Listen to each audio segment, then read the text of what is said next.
Moi rostomili, jeszcze do dzisiaj się prawi, jak się przyjdzie do kogosik, a uwidzi się w chlewie młodą ciczkę, młode ciele, albo małe kurzątka, co się ulągły, bez uroku.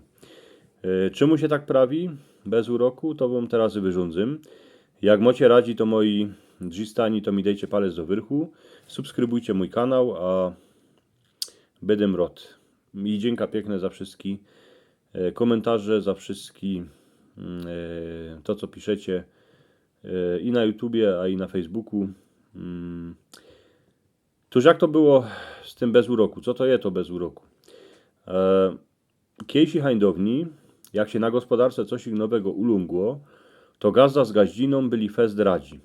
Bo przeca każde nowe kurzątko, każda ciczka, każdy cieloczek, każdy baronek to była radość, a ludzie naisto wiedzieli, że będą mieć z czego, a przy czym żyć, a będą mieć a i co odbywać.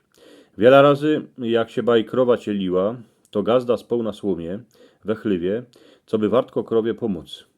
Jak cielok był szpatnie ułożony w brzuchu, to trzeba było tą krowę wachować. Jak już się wysnożyła, to dawało się cielokowi pić siarę, bo miała w sobie najwięcej dobrych wiecy, witamin, minerałów, a była jako cetle z witaminami, a jako antybiotyk. Kurczoczki, kaczki, trusioki, aliwy się kluły same. Im nie trzeba było pomagać. Gaździno, jak już kwuczka siedziała 3 tygodnie, to se wzięła wajco do ucha, no a posłuchała, jeśli tam coś nie klupie. Jeśli się już kurzątko nie chce, nie idzie na ten świat. Kluły się same. Trzeba było kwuczce zrobić plac na gniazdo, co by sam mogła spokojnie siedzieć, a grzać swoich dzieciątka. Jak się ją nasrało, to dziubała po pazurach, jak dosik chciał małego kurczoczka wziąć na ręce. Małe cieloczki, barunki, a kozy chnectowały na nóżki, a chledały cycka, bo przeca były furt głodne.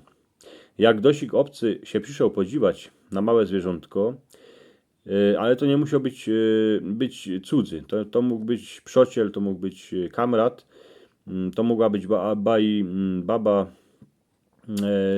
jakoś z tej zbianka, z chałupy wedle. To jak się przyszło do chlewa, to dyski trzeba było żyć bez uroku. Prawiło się tak z tego, co by odgonić złe uroki. Kierę mogła na tą gowieć chynąć czarownica. Ale prawiło się tak i z tego, że ten gdosi, co wlazł do chlewa, to on przychodził z cudzego świata. On przychodzą ze świata, co ani gazda, ani gaździno, ani to małe cielątko mogło nie znać. W tym świecie ten świat był inszy. Tam mogły mieszkać złe duchy. I z tego się prawiło bez uroku, co by te wszystkie duchy odgonić.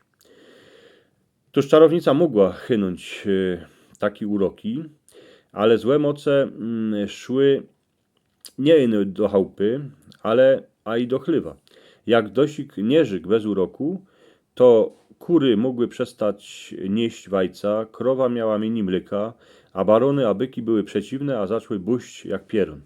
Taki urok, co ciepła czarownica, szło odczarować, a umiały to po niekiere starsze paniczki, co wiedziały, jako to zrobić.